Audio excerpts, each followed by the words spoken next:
All right, welcome aboard, everyone. Charles Moscowitz here. Welcome to the program. And my guest is Drew Thomas Allen. Drew is the West Coast VP at Publius PR, which is a premier communications firm. He is the author of, he also, by the way, they worked with Charlie Kirk, who is the topic today. He worked with him, and the book that he has just issued, among other excellent books he's written, is For Christ and Country, the Martyrdom of Charlie Kirk. Thanks so much for joining me, Drew. Thank you. So, firstly, um, I want to talk about Charlie Kirk and just how devastating it was when he was assassinated. I like a lot of people, I remembered it when it happened and immediately went to the internet to see what I could find out, and I saw what you can't see now, fortunately, and I wish I hadn't seen, which is a video of the actual assassination. It's the kind of thing you can't unsee it once you see it. And it's just been very depressing and very devastating for conservatives. I personally wanted to do what he did. I'd had some communication with him over the years. I've always listened carefully and admired his work. The fact that he could go out to college campuses and show that kind of my head would have exploded. The equilibrium that he showed in dealing with some of these people out there, and the kindness that he showed, and the patience that he showed in his conversations in discussing issues directly, was really inspiring. It's the kind of thing I always wanted to do. I probably will be doing it actually in Israel later this year. But the fact that he was just assassinated, just shot right there while doing it, has been very chilling to conservatives and to hopefully everyone who believes in basic decency and free speech and the right to exchange ideas. So, what is your synopsis of the events of that day and the impact that it's had on conservatives specifically, but on the country generally? Well, I quite boldly and frankly, the subtitle For Christ and Country, the Martyrdom of Charlie Kirk. I'm a Christian. Charlie Kirk was a Christian. And you talk about the kindness, the way he was able to deal with these people and his courage. And that came from his faith. It was rooted in, Judeo-Christian principles and, of course, Yes. Christianity. And that's what people have to understand about Charlie. He couldn't have done what he did without the faith component. And it was devastating. There is a silver lining. It's a huge tragedy. Part of the martyrdom story, though, is that, his death, obviously it sent shockwaves, not just throughout this country, but throughout the world. It brought a lot of people to faith. And I can just speak from personal experience. I have not been tepid in terms of my political beliefs and patriotism. I've been an analyst for a long time. Even before I was a publicist, I've written books and I've done a podcast. But there was still some residual fear in me that prevented me from really, truly, boldly going out and saying what needed to be said without Yes. any kind of pulling punches. Because I grew up in liberal environments, even though I was conservative, and I experienced, like so many people, the radicalization of the left in this country that culminated over those 4 years between, or five, between 2015, 2016, and then up to 2020 with that election. And we saw a different country in terms of the hatred, in particular from the left. They couldn't tolerate us anymore. So I lost all of my friends, childhood friends, high school friends, college friends that were from the acting world or the fashion world that I had been in for so long. In 2020, they cut Mhm. ties with me. Some cursed me out, etc. And that stung. It hurt. Nobody wants to face that. And the reality is that so many people experience that, and the effect on them is that they aren't courageous anymore because they remember that sting. Well, after Charlie died, something in me died too, and that was that last residual bit of fear. I saw a person who put it all on the line for his country, who was bold, who was a courageous leader. He was somebody that was younger than me and younger than many people in this country, but he was someone you admired. That was the thing about Charlie too, Charles. You could talk to somebody who was on the radio, a host that was 60 or 70 who was successful, and you could talk to somebody who was 16. And they both admired Charlie Kirk, which was very, very rare. And so I will say that Mhm. Charlie's death has brought about a change in a lot of people, and it's made me more courageous.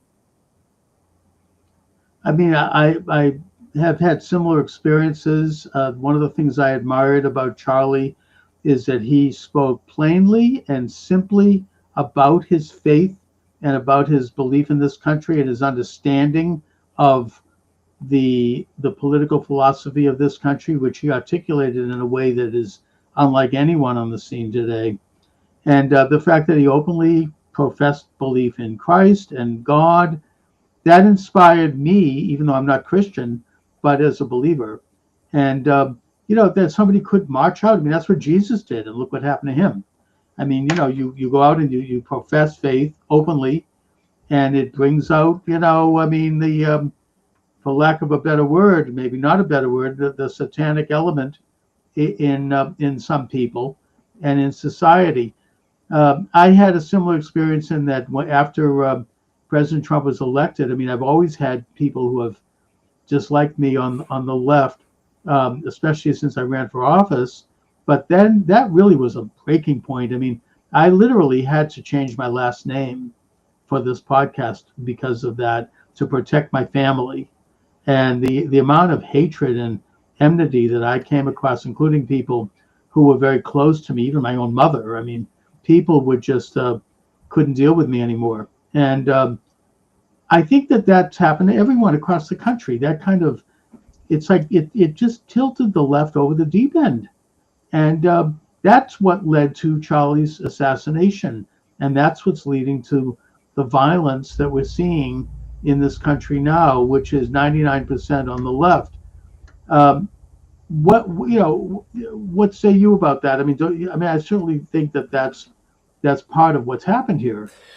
I mean, the shift to where we are today, it did begin under the Obama administration, but the real impetus was Trump running for office in 2016.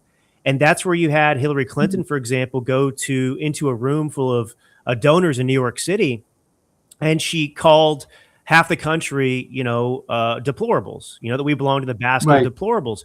And that statement about that kind of broad statement that was so not just politically incorrect, but morally reprehensible, it didn't meet any backlash. And that told you a lot about the country. Those donors should have said, that's not something we should say about our fellow Americans, but they didn't. And as a matter of fact, from there, it only got worse because we went from deplorables and we had this narrative repeated in the media.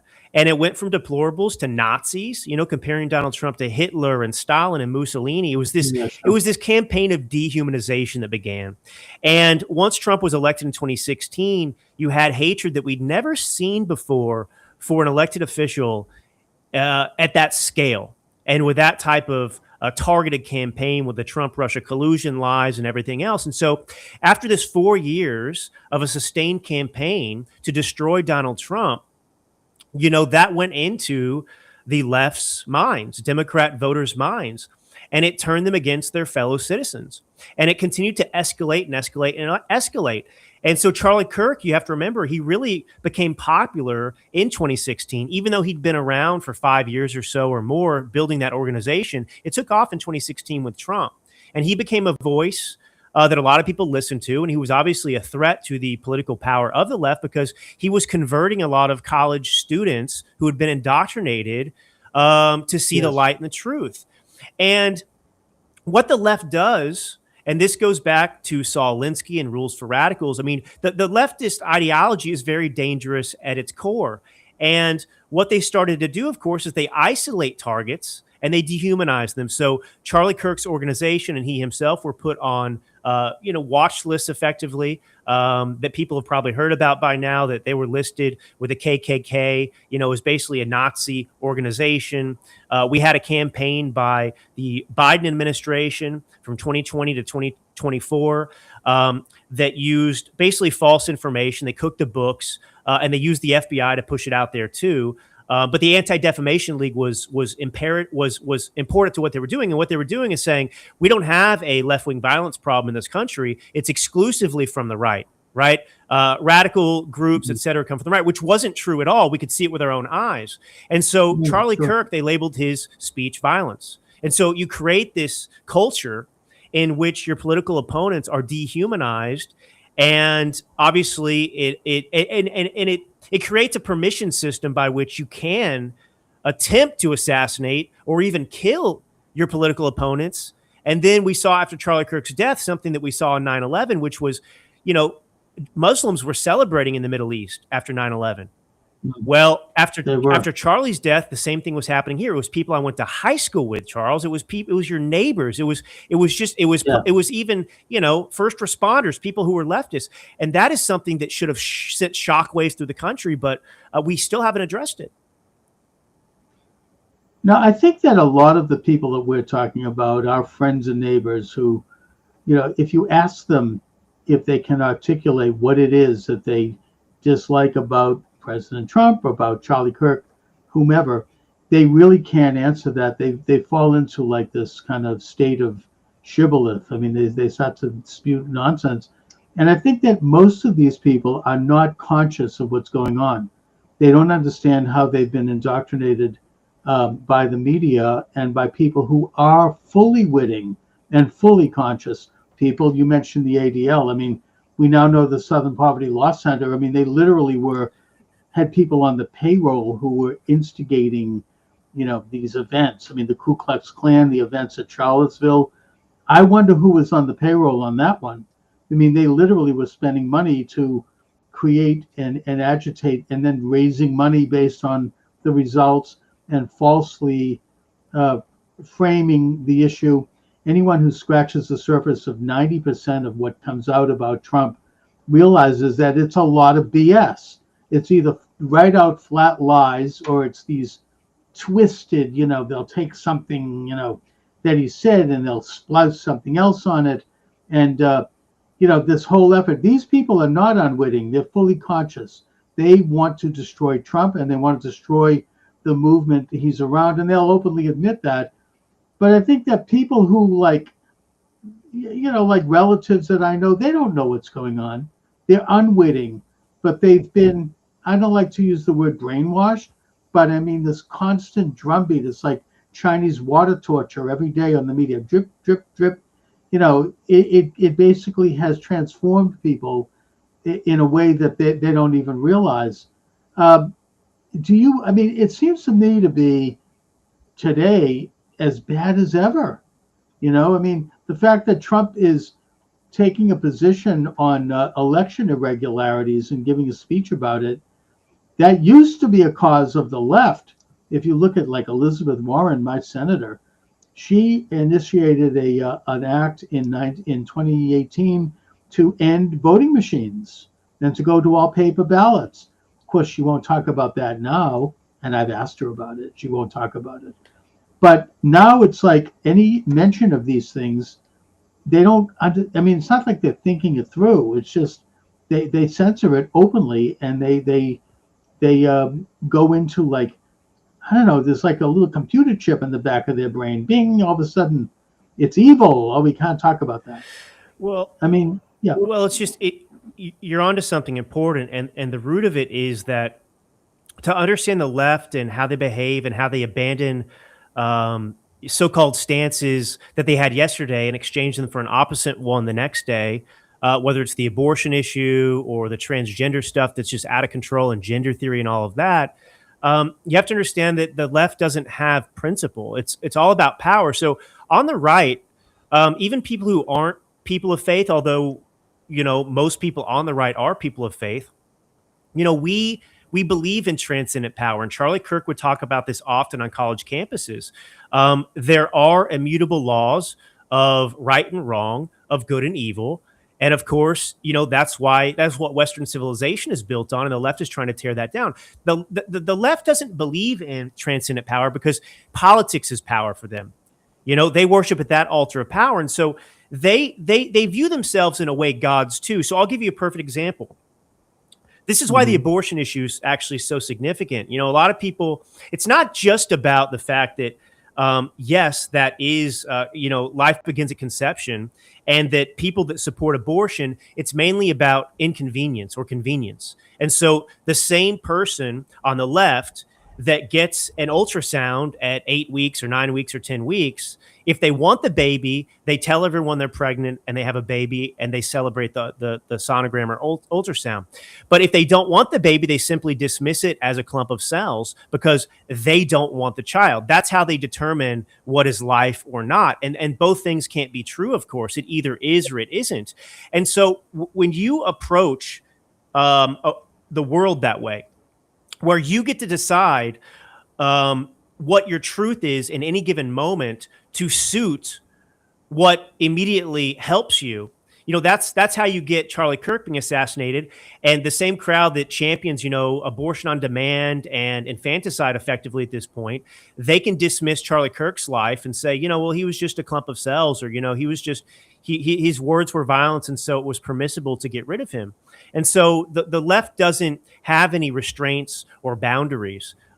They don't place those on themselves. They deny them because it is very, it's an atheistic, culture and ideology. But really, they do believe in one thing, and that's power, and that's the political party.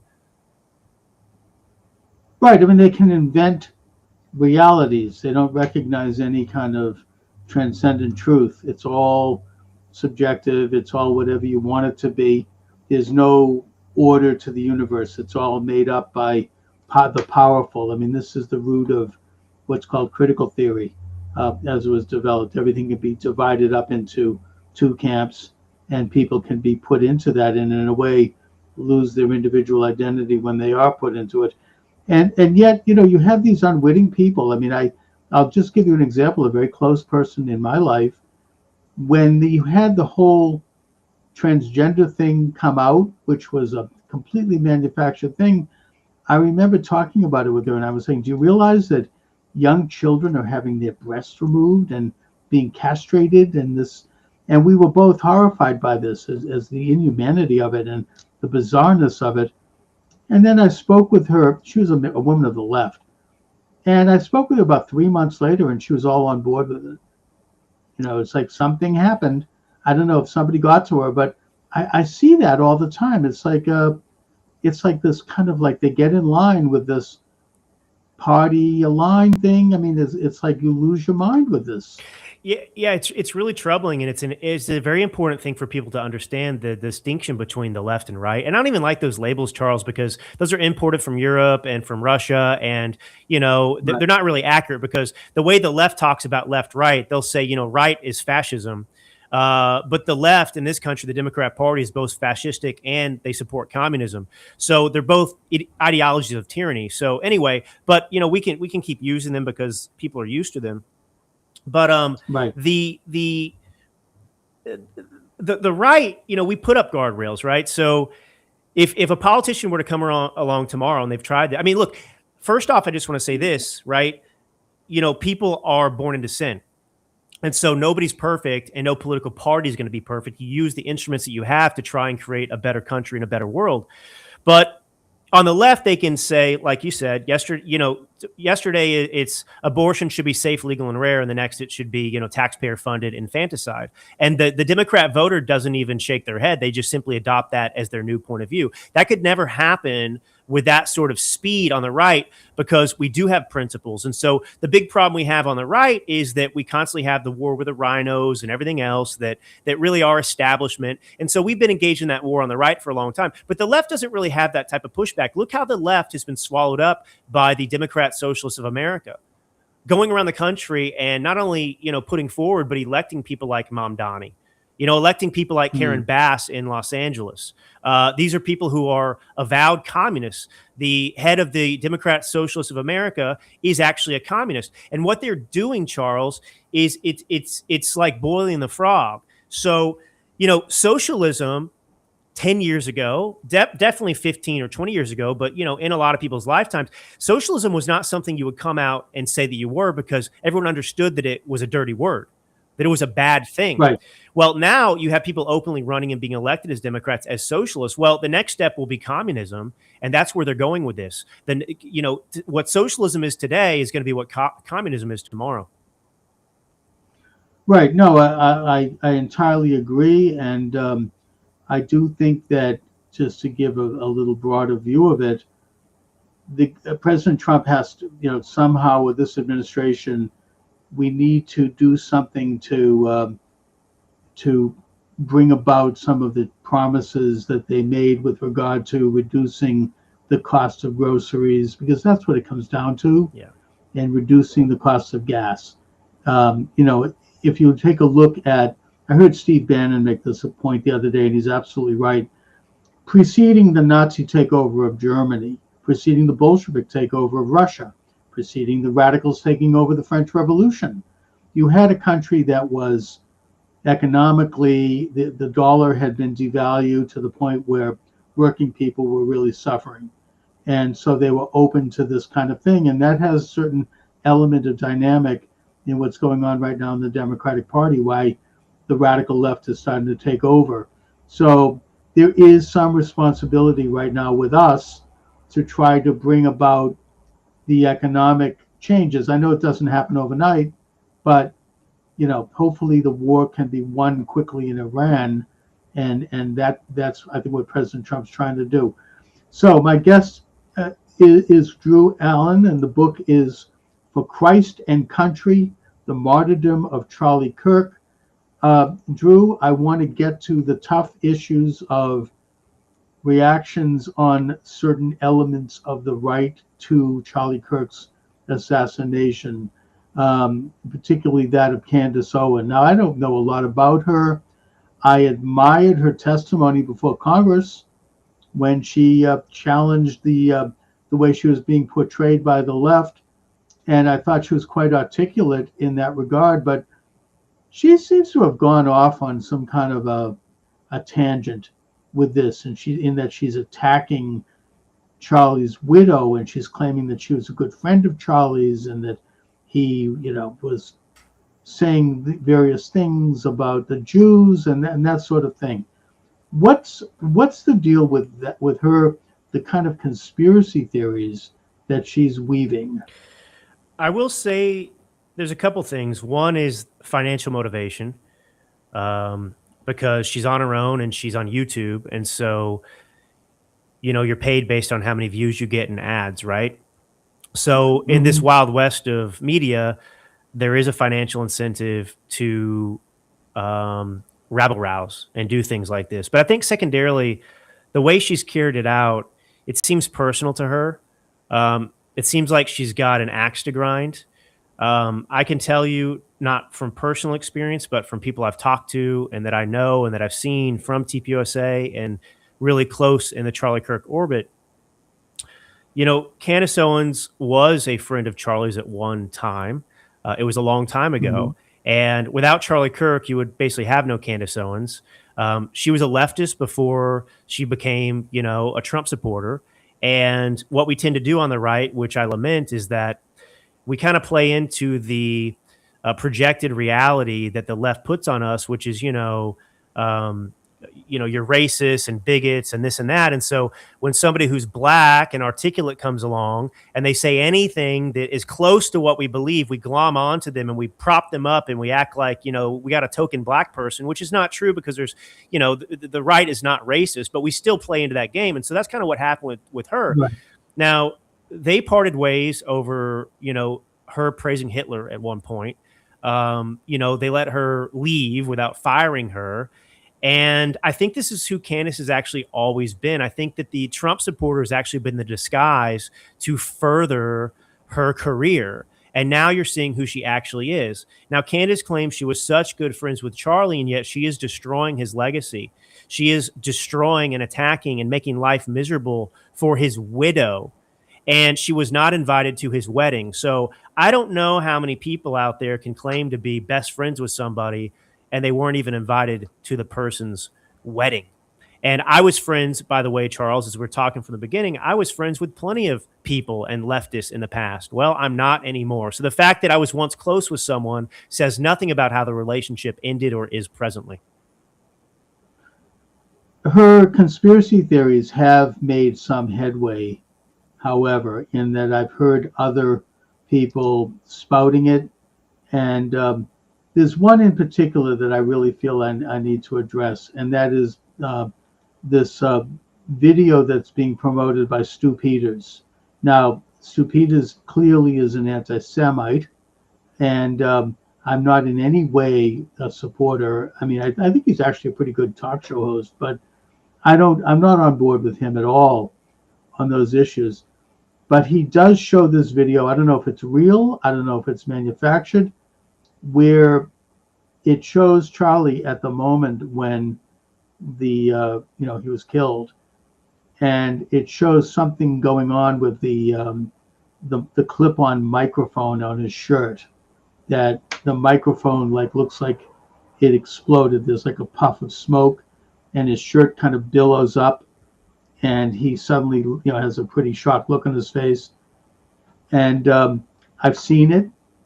It's pretty it's pretty well done. I don't know if it's real or not, but Stu Peters makes the case that that's what killed him, and that it would have been impossible for this guy to have taken a shot from the roof, who had no background in firearms, and have gotten a shot like that. I mean, so I'm asking you to talk a little bit about the actual conspiracy theories around this. Yeah, so it's all BS, and it's all Okay. just. I mean, so first off, I watched every game of the World Cup. This is going to make the point. I watched every game of the World Cup, and in the U.S. Match before the one where we got kicked out, we had one of our sort of star players who was a big scorer for us get a red card. And they slowed the video down. And when you slowed the video down, basically, he stepped on another guy's ankle. And so in Right. real motion, in real time, you could actually get an accurate picture of it because he didn't intend to do it. It shouldn't have been a red card. It was accidental. He was going down. He put his foot down. And it just happened. So it should have been a card. When you slowed it down, though, and you focused on it, it looked like he did it on purpose and he deserved the red card. So the point is, it's a way where you can actually manipulate things actually when you slow it down and take it out of context. And obviously the lavalier, it had no ability to blow up on him, etc. It doesn't explain any of the, I mean, they're asking you to believe that some bullet was fired out of a thing. We know he got shot in the neck. And secondarily, I'll say this, because I grew up in Texas and I'm actually really proficient with firearms. I wasn't in the military. That's not actually a hard shot to make. And I talk, and you can find different special forces out there that will go along with the narrative that Candace and Stu Peters are trying to tell, and they'll say, "Oh, it's impossible." It's not actually. And I talked to a Delta Force operator who I know, who was a client of mine, who was a sniper, and he was like, "Of course it's easy." And he said, furthermore, the guy wasn't a professional though, because if you're a professional trained to kill somebody like that and assassinate, you aim for body mass, which would be here, or you would shoot him in the head. And he clearly missed because he got him in the neck. And so all of this stuff is built on, complete sand. And furthermore, Charles, I would say this. We know that the radical left has been targeting conservatives for a long time. Whether you go back to Rand Paul and his broken ribs by a neighbor, if you go to Steve Scalise and the congressional baseball team that was shot up by a Bernie Sanders supporter, whether you go to Trump attempted assassinations and on, transgender shooting up schools. And so we know that there's a mental illness underlying transgender people. We know that they have a proclivity, unfortunately, for violence, and we get their dossiers, and when we read the poison that's in there, and it comes from the left. And so they're asking you to ignore the reality, which is, of course, it's completely believable that this situation could play out. And they're instead asking you to say, oh, the Jews did it because he had a disagreement.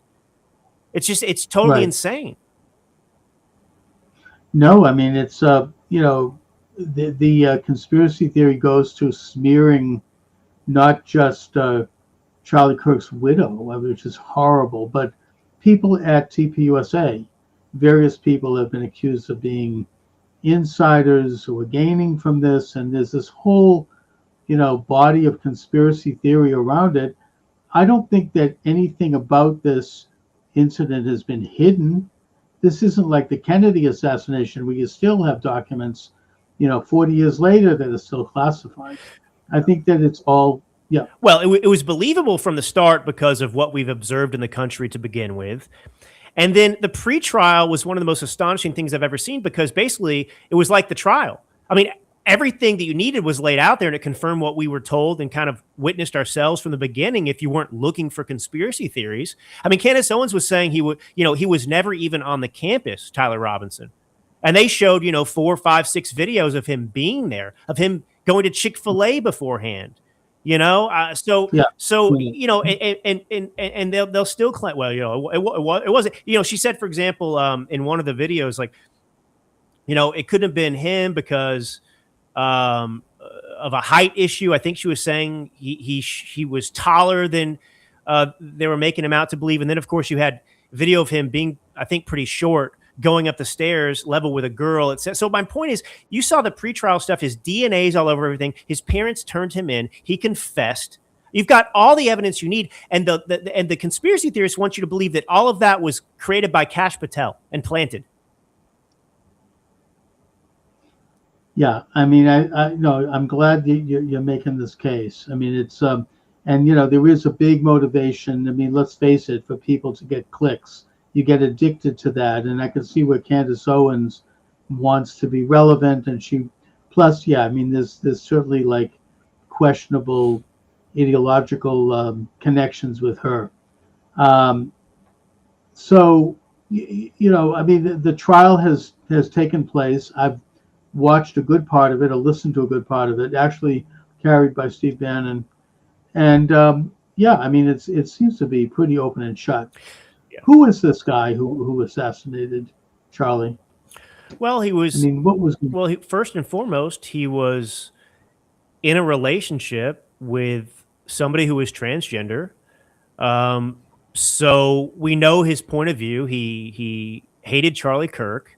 He bought into this claim by the radical left, and particularly the transgender radical left, which is Charlie Kirk's words are violence. And so he was demonized and dehumanized. And so this guy thought he was going to be celebrated and do a favor to his, boyfriend or whatever it was, and the rest of that community that he was steeped in, by taking out Charlie Kirk. And he showed no remorse in the courtroom. He was just, cold as could be, ice cold. Yeah. And so, well, look, who was Audrey Hale, who was the transgender individual who shot up the school in Covenant School in Nashville? When we finally got a hold of the dossier and read through it, it read like a Barack Obama speech. It read like a CNN panel on, race or politics. I mean, so it's like, connect the dots. It's not that hard. Yeah, it could have been written by Elizabeth Warren. Yes. And then, you hear this rhetoric every night. As I say, on the mainstream media, they do some hit piece on Trump, to the point where they're willing to sell out the whole country. I mean, they're siding with Iran in this war. It just anything to try to damage or smear Trump. It's so driven and so desperate. And I do believe that at its core, as I said, you have witting, conscious people who believe that their worldview of an international order with the United States, serving as a province for the world, and disintegrating things like national borders and culture, that's under threat. Trump is threatening that, and they're willing to use their power to try to create, to influence this dumbed down generation, for lack of a better word. I mean, people who were basically indoctrinated when they were young children, really, including the teachers, who are just part of this movement. Well, it's a pipeline. And one of the chapters of my book is called 9/10 is the new 9/11. And that's not to diminish what happened on 9/11, of course, but it's to make the salient points that we have a radical terrorism problem right here in the United States of America. And it's not coming from abroad. It's not being preached in distant mosques. It's being preached on CNN and in our classrooms across this country in public schools. And if you think about the basis of the left's ideology starting early, it's about confusion. It's about denial of reality. It is poisoning a person's soul. First off, they're taught that this country is a horrible place and that they should hate themselves. They should feel guilty. That's not a way to raise somebody, of course. You're not going to walk tall and with confidence. You're going to feel immense guilt. And then, when you make someone feel that way, I mean, here's what I would say, put it this way. So I'm a Christian. And so I don't look to other people for my salvation, right? So my salvation as a Christian comes through Jesus Christ alone, right? That's what we believe. And so Yeah. my sins are washed away. Now, think about how the left does this. It sort of borrows from religion, because the way the left tells it is you are all sinful and irredeemable, okay? But they say irredeemable. But they kind of dangle this carrot in front of people, Charles, and they say, well, you know what? If you vote for Barack Obama, you might find some relief. You know, you might find some forgiveness for what you've done as a white person in this country, for example. And then, of course, you vote for Barack Obama and they move the goalpost and they say, well, you know, this is still a racist country. You're still racist. So you vote for him again. And so this is kind of what they do. If they seed you with this belief that there's something wrong with you and that you have to pay a price for something that you did, if they plant that guilt and then they present themselves as the party that's going to help you fix that or repair it, and yet they don't actually ever offer any forgiveness. It's always the next thing, right? And so this is what they do with people to drag them along psychologically with these absurd, insane, dangerous ideas. Yeah, you lose your sense of individuality and your rooting, and they worship the state instead of God. You know, this goes back to elements of the Enlightenment. I mean, I'd particularly point to Hegel and some of the Enlightenment figures, that the state became the replacement for God. The state is going to transform man, and you have to serve the state. And the state is actually, I mean, Oswald Spengler actually viewed the state as a living organism that had a birth, a life, and a death. And that, you know, it was kind of like your identity became wrapped up in this hyper, you know, they criticize nationalism. I mean, American nationalism is criticizing your being patriotic and loving the ideals of your government, but criticizing that government, right? I mean, that's part of the American way. It goes back to Thomas Paine, and it goes back to the founding, that the government is there to serve the people. It's you know, the rights come from God, the creator, as Jefferson said, and not from the state. And yet they want the state, you know, you talk about like Obama, I remember when he was first elected, my daughter was in like elementary school, they had to write an Obama diary every day. Yeah. Obama day 2 and what he did, day 3. It was like the dear leader. It's like now you have this podcaster, Hassan Piker, doing speeches with left-wing Democratic candidates dressed in a Mao outfit. Yeah. You know, they're like, this is like the great and glorious march into the future, that we're going to transform man using the power of the state to as a redemptive force. And of course, we know that only results in mass murder and suffering on a level that obviously has been documented very well. I mean, the best book I've seen on it is it's called The Black Book of Communism. It's a declassification of records from the Soviet Union and from China. Anyways, but Drew, again, let my viewers and listeners know how they can get your excellent book. Yeah, so for Christ and Country, you can get it maybe on Amazon. I will be honest, I've had this book censored about 30 times. So what happens is when people go to buy it, Amazon, you know, you go to buy it sometimes and Amazon will say it can't be shipped to your address. Your address isn't the problem. It's like quiet censorship. I've never had it happen before. If that happens to you, you can still get it on Target. They won't do that there, and some other book sellers as well. But Barnes & Noble wouldn't even carry the book. No, I mean, look, my books have all been blackballed by Amazon. I mean, they let me publish them. Yeah. It's them, the ones that I published, but they won't let me promote them. They won't, you know, you don't get access. That's part of what we're dealing with here. I mean, there were ways around it. Even now in the times with President Trump in office, this is a whole different subject. We could talk about how that happens, how they continue to censor. They can't tolerate the thought, and they feel perfectly justified in doing that. We could talk about what happened in the 2020 election, another subject that's beyond for today. But you know, the control of what people think, that's part of this authoritarian state tendency. Anyway, Drew, I want to thank you for joining me today. Great conversation. I am really proud of you for writing this book. It's very, very important. I urge people to get it. For Christ and Country, The Martyrdom of Charlie Kirk. You're putting into context. I've been waiting for someone to do this, and you've done a great job. So I really appreciate it, Drew. Well, I appreciate you too, man. It's always it's important that we have these conversations, not just you and I, but together. People need to have these conversations. They're hard ones to have, but they're important to fix this country. Indeed. All right, Drew Allen. Thanks so much again for joining me. Thank you. Talk to you soon. All right. Take care.